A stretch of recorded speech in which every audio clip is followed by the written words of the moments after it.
All right, Helena Howard. This film, Madeline's Madeline, is such an incredible, really fascinating experimental film about a young teenager involved in this physical theater troupe.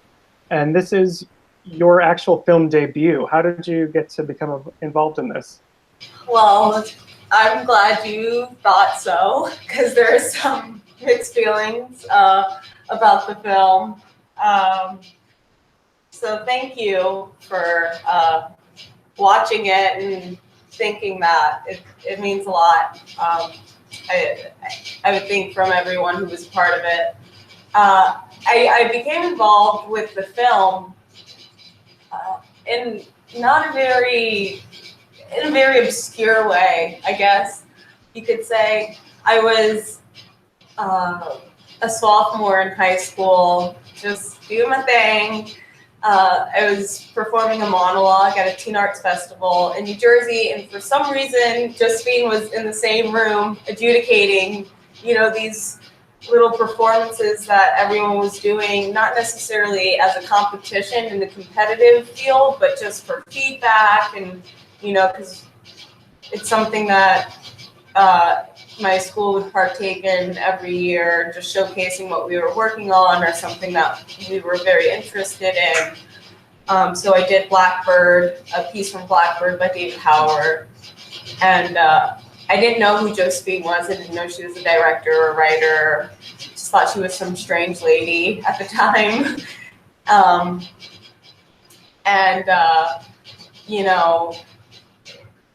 We both ended up crying at the end and staying in contact. And she was, going into her third feature, and so that she wanted me to be part of it. So. Wow. So was there no real audition process then? She just kind of trusted you with her film, essentially. Yeah, there was no audition. It was very unconventional. I guess that was the audition, in a sense. Yeah. And you said, the film, it is very an unconventional film in a way. Right. And like the theater troupe that's depicted in it, I heard that you all kind of created the script in a collaborative rehearsal process. Can you describe what that was like? Yeah, I mean, the script and the thematic elements included in the film came about in the workshopping. We really, in the beginning, there wasn't a premise to the film. We were just sort of meeting together in, odd spaces, like different apartments and, dance rehearsal rooms, contriving improvisational pieces and meeting with the artistic director of Pig Iron in Philadelphia, just sort of giving, I guess, Josephine this platform so that she could see what she wanted to paint for herself. And I mean, there was a broad spectrum and a lot of range that she could derive and take from. And I mean, the script, when she did start working on it, changed a lot. I mean, even from when we began going into, clear phases of really getting close to the production status, she would change it just like that. And I mean, it shows, that the mind is constantly working, and she is a pure artistic, ingenious being. So yeah, it was interesting. Was there, because for me, there's a lot in this that anyone who's studied acting or is an actor will recognize. There's lots of flashbacks to like acting school for me, when there's all the group breathing exercises and the physical improvisations, and even down to a director that people sort of put on this pedestal and treat like a god or something. Was there ever the desire in that rehearsal process to incorporate real life? aspects of your own lives in there, or was it something totally different? I think with everything in art, especially, there are aspects of your life that you include. And I think this was one that definitely was derived specifically a lot from real life, because, you know, we're actors acting like we're in an acting troupe, creating, you know, acting like we're creating something when we are actually creating a piece for the world to see. So it was very interesting because there is a lot of art imitating life, which imitates art that is also imitating life. And that is a big metaphor itself right there, you know? And yeah, I was a theater student at the time who was transitioning into going into a conservatory. And when I started, you know, doing workshops with the other actors and Josephine, I was still in high school. And for me, that was a big outlet, you know. I felt safe there, and I felt like I could really explore and, you know, be an artist and take risks that I didn't necessarily feel I could in high school, because we're all the same age and it felt very competitive, you know, and that's the nature of, you know, being an actor amongst people your age. People feel like they have to compete when you really don't. You can lift each other up, because you're not always going to go out for the same roles, but in high school you are going out for the same roles. So yeah, I mean, that was a lot going into the headspace of Madeline's Madeline, taking that on.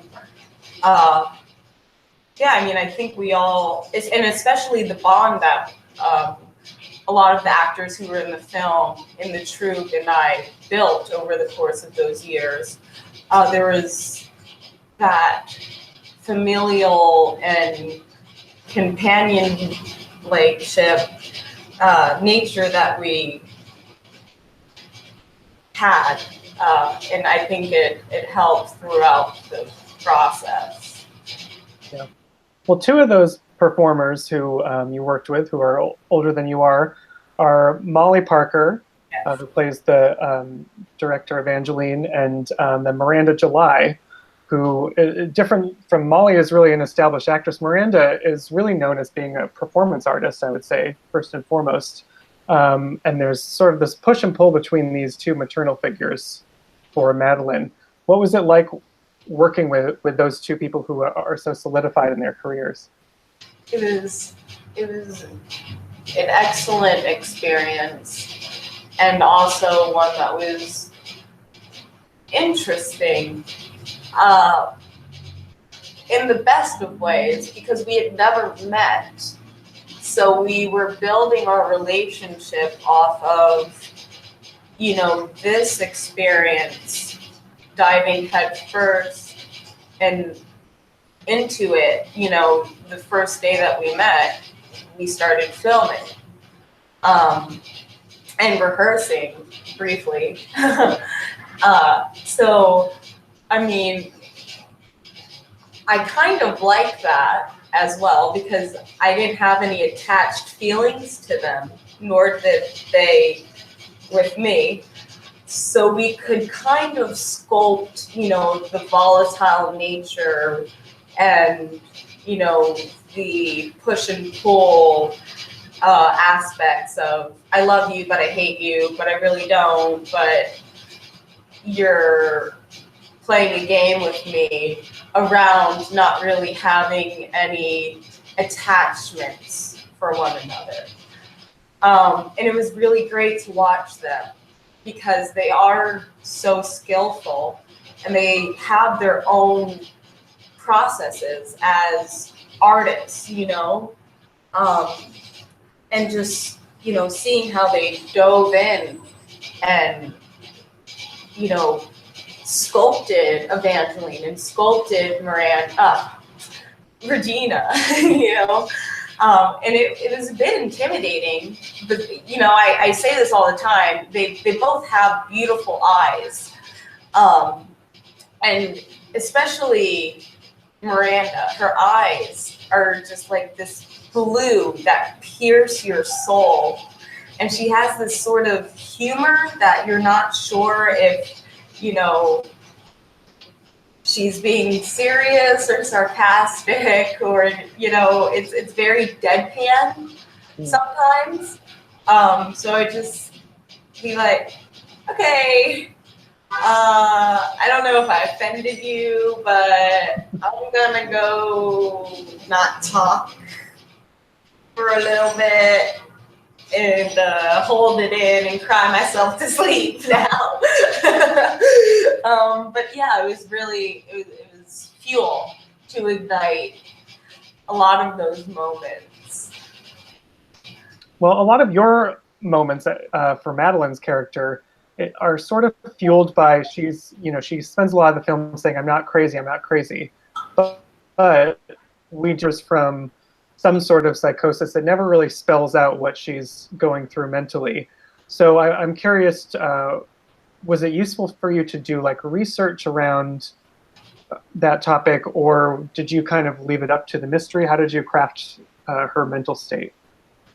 So Josephine and I spoke about it, and we use elements in our lives that, you know, we know people who have gone through, you know, mental difficulties, and also just the stigmatization that our country and people in the world, you know, put on mental health.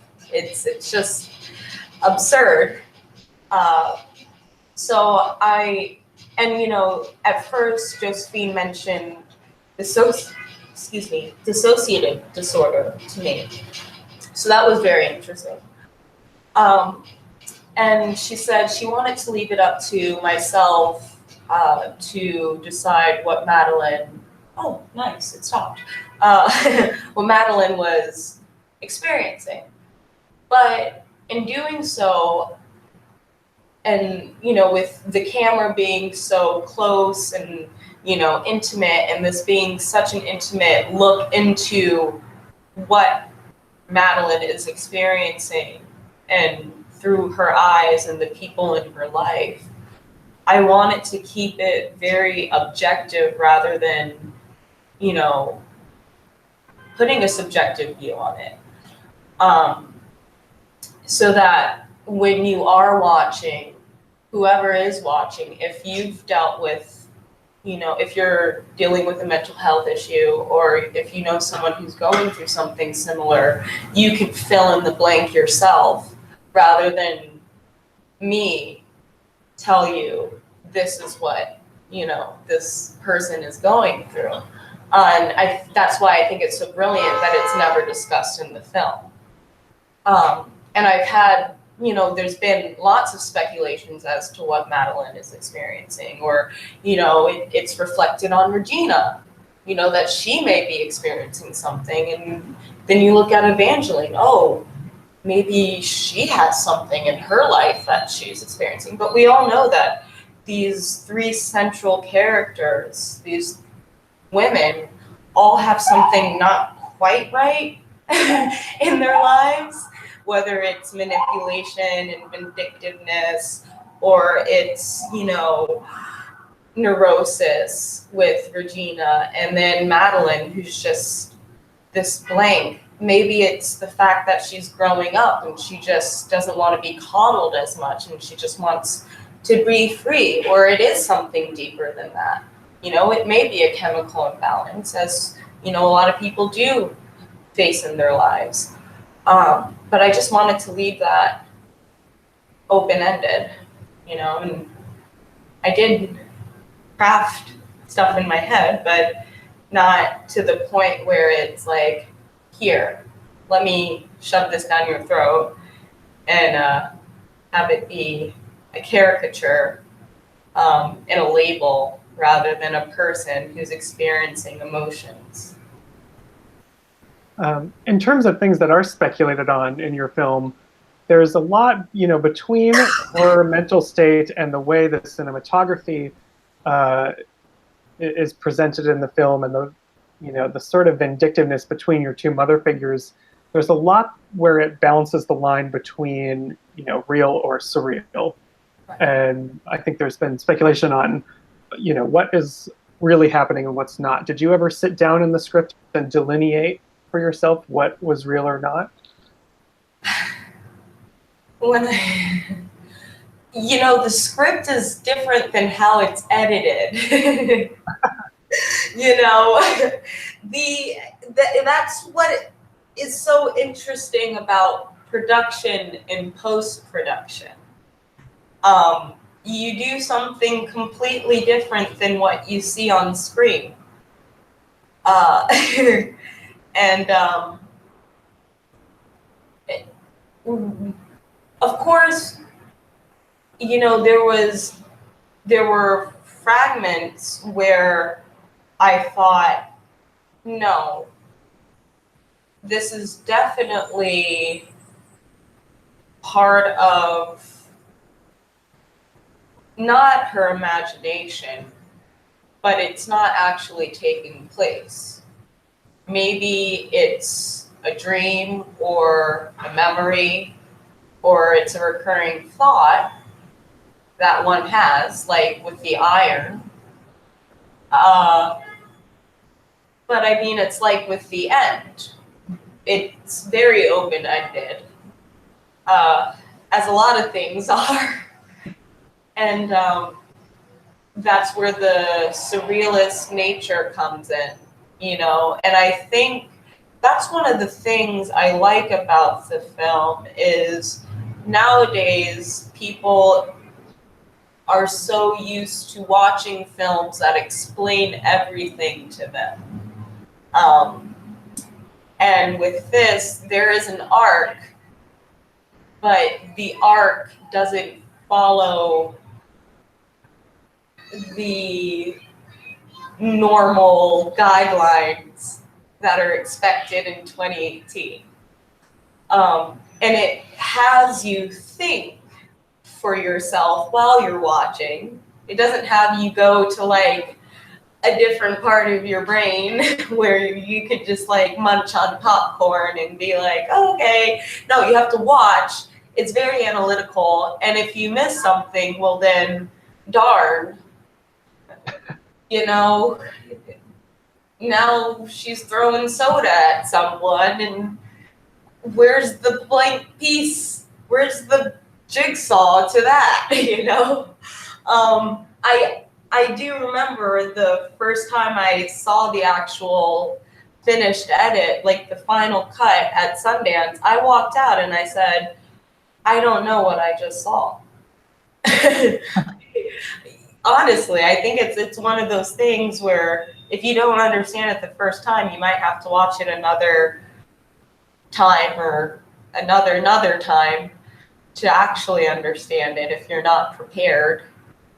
Because amongst the cinematography, the sound is also very jarring, and it just attacks your senses. And yeah, I'm sorry, that was a rant. But. Yeah, that was great. Well, as we finish up, I just want to point out for everyone, you said the film has been divisive or people haven't liked it, but I do think it's something that works on repeat viewings, and people have taken note because you are now an Independent Spirit nominee and a Gotham Award nominee. So what is it like going from having this experience together with your ensemble all that time ago, and then to have people recognize this really experimental film? What does that mean for you?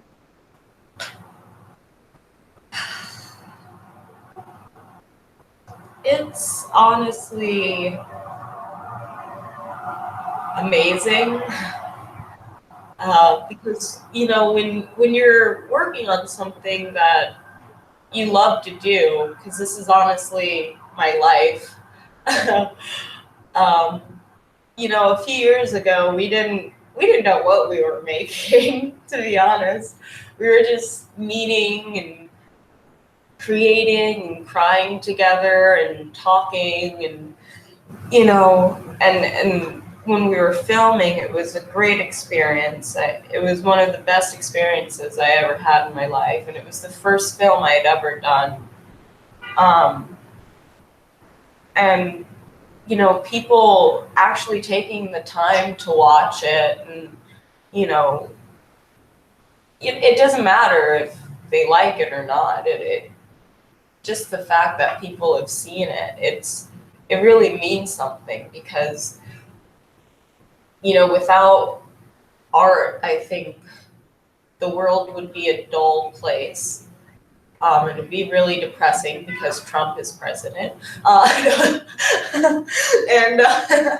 we need a little bit of color. And yeah, and it's also a great honor that it is getting the recognition that it is, because it is so different. And, you know, the fact that I don't know, I'm just so grateful. And it's really humbling, honestly. And thank you to everyone who's seen it and has enjoyed it. And if you haven't, then, you know, that's okay too. But it's really great. It is. Well, it is great. Thank you so much for sitting here and talking with me. Congrats on all your success with the film, and I can't wait to see what you do next. Thanks, Sam. And I'm so sorry it took so long for this to happen. Well, that's okay. It was worth having a great discussion. Yes, you're wonderful. Thank you. It was great to meet you. Yes, you too.